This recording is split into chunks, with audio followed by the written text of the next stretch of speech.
Anong tingin niyo rin sa attitude ng dating yung kaalyado, si Vice President Sara Duterte, pagdating doon sa pagbusisi ng Kamara sa kung paano niya ginesta yung 125 million in 11 days? Well, Richard, for the record, just put in context lang natin, no? Hindi naman namin naging kapartido si BP Sara, no? She never joined Lakas. And she never Dekaalyado. Dekaalyado lang. Bilang anak ng dating Pangulo. Alam lang natin, no? Kasi, pero anyway, speaking of that, ako, I'm also critical to that. Kasi, there is a doctrine of political law.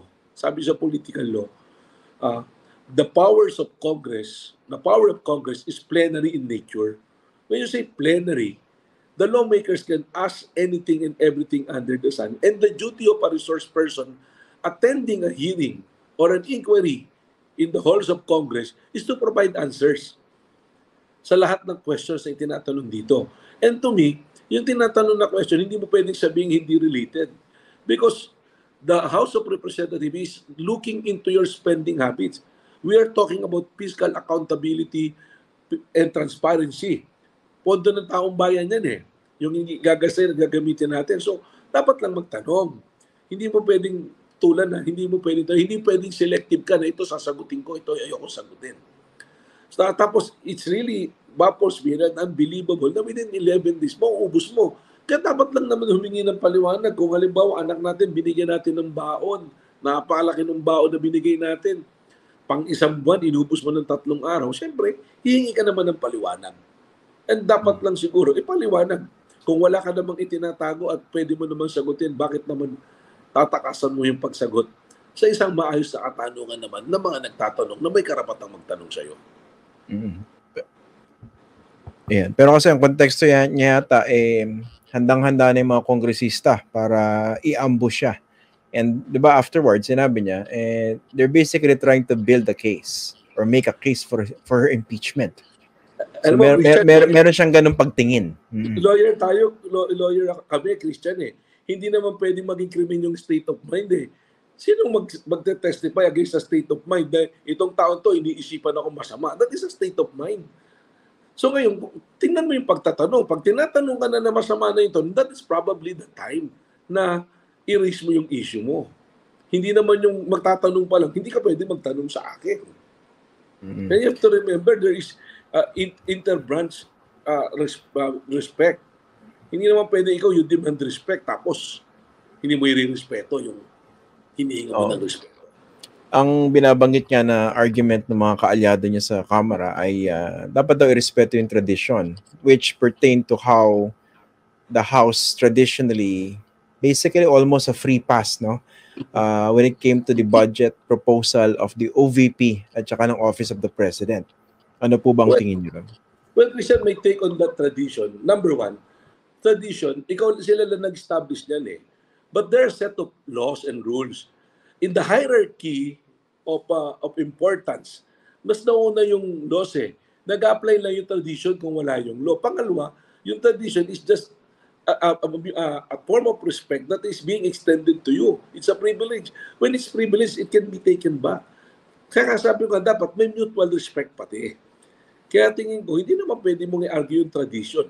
Totoo naman yun. Kung talagang palagi nangyayari, pwede. Pero tandaan mo, yung tradition, meron ding batas na sinusundan yan eh. Nas nauuna yun eh. At lalo na kung ayaw naman, yung himingi naman doon sa tradition, ayaw mo naman i-respect din yung tradition na may mutual respect naman dapat doon sa nagbibigay sa'yo nung tradition na yun. To your benefit. Pero nasurpresa pa ba kayo doon sa behavior ng Vice President? Diba, ganun naman talaga siya, tsaka yung mga Duterte, di ba? Tatay niya, ganun din. Bastos yung bunganga, di ba? Yung si Sara, nanuntok ng sheriff before. Hindi, basahin mo yung article ko. Napabasa mo ba yung sinulat ko? Hindi nga, what do you think? Di ba? Nagulat pa ba kayo? Well, alam mo, sinulat ko yan. So, I will make it straight. No? I said, Inday Sara Dabratinela. Na-pick up ko kasi yan kay Congresswoman Franz Castro. Kasi siguro, at the time of his father, during the previous administration, she's getting what she want. Nakukuha niya eh. So ngayon, makakakala niya, parehas pa rin, hindi niya na-realize, iba na yung mandato. And alam mo, ako naman kasi, yung sinasabing loyalty sa kasama, andun naman ako eh. Andun naman tayo yung utang na loob na sabihin eh. Pero to me, personally, let me state this. I served the Duterte administration well. Marami akong sakripisyo na yung ginawa dyan. Pero, if there's anything that we should be loyal with, unang-una is the mandate. Kaya nga sabi, in order of hierarchy, God, country, family. Yun yung sinasabi natin, hindi ba? So, yung mandate, irespeto natin. Let's protect the mandate. Can you just imagine, Inday Sara, she enrolled for a 6 years na vice president. Gusto mo palang maging presidente at ikaw naman na nagsasabi na kaya ka binibira dahil magpipresidente ka.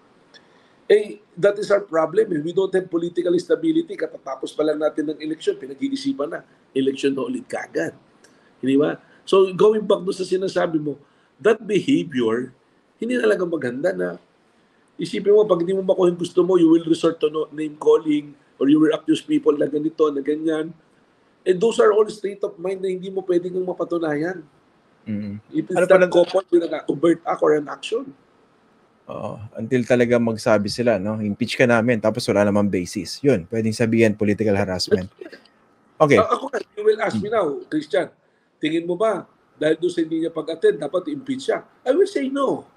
Because malinaw yung standard ng impeachment, culpable violation of the Constitution. Pero kung paulit-ulit at maraming beses na yan, okay, nilustay talaga yung pondo. Teka muna. Kasi it goes already to accountability. Saka maraming ano kasi yan eh. Maraming considered as impeachable offense. Kasama dyan, betrayal of public trust, other high crimes, graft bribery. So titingnan natin kung mag-fall doon sa mga... Di ba? Pero parang sabi mo, i-impeach kasi ako, kaya ako tinatanong ng ganyan. Hindi naman pwede na gano'n. Anong tingin nyo na yung si dating Pangulong Duterte, siya yung lumalabas na nasa sentro dito sa investigation ng Quadcom pagdating dun sa mga extrajudicial killings kaugnay sa drug war niya, dito sa Pogo Syndicates. Anong tingin nyo dito sa ginagawa ng Quadcom so far? Well, yung Quadcom, of course, they're exercising their right. Di ba? Tatanong talaga sila. Ngayon, yung mga witnesses, if they will provide answers na yun naman talaga yung nangyari, I think wala tayong matatanong dyan. Yung sabihin, have no question about it. Hindi natin pwedeng questionin yan. Then that is a statement eh. Ebidensya, that is a direct testimony, ebidensya. Then if you want to object to it or pasinungalingan mo yan, then you confront it with another evidence. At the end of the day, di ba, there will be an arbiter to say, ito yata yung mas matimbang, ganito talaga siguro dapat. Pero hindi naman pwedeng iwasan or sabihin mo lang, hindi, pinupolitika lang kami. Hindi pwedeng ganun na answer kasi sa rules of evidence, hindi naman pwedeng general denial ka lang. Kailangan may specific denial ka. And meron kang controverting evidence also on all the pieces of evidence being presented by anyone. Okay. Ano naman tingin nyo rin sa mga... Ngayon, medyo tahimik si dating Pangulong Duterte, no? Pero for a time, sunod-sunod yung banat niya kay Pangulong Marcos. Diba? Tinatawag niyang adik, bangag, minumura, PI. Tapos naglilid ng mga rallies against the administration. At ang basa nga ng marami doon, he was trying to destabilize the Marcos administration. Anong tingin niyo doon sa mga actuation na yun ng dating Pangulo? Well, medyo sa akin kasi, actually, some of my friends na nandoon pa, sinasabi ko, hindi naman tayo pwedeng ganyan yung kilos natin because we have set of rules palagi. Tapos, tingnan naman natin, eto ang sinabi ko, nung time naman na tayo yung nandyan, in fairness to the Romualdez and the Marcoses, they respected the mandate. Sumunod sila. A classic example will be, when that's the time to choose the Speaker of the House in 2019. Kung maalala mo yan, Christian, 3 yung naglalaban noon. Alan Peter Cayetano, Lord Alan Velasco, Martin Romualdez. Martin Romualdez. Andun ako, a personal witness to that. Si Alan Peter Cayetano is being pushed by the group of Senator Bongo at saka sila ES, Bingbong. Ito namang si Lord, alam mo na, ano yan naman ang manok ni BP Inday Sara at that time. Si Martin Romualdez, sarili palo niya. But to tell you honestly, it was Congressman Martin Romualdez at that time who has the numbers. Siyang may numero. Pero nung pinatawag sila sa Malacanang at nag-usap-usap, sinabi, hindi, Martin, ikaw ang mag-majority floor leader.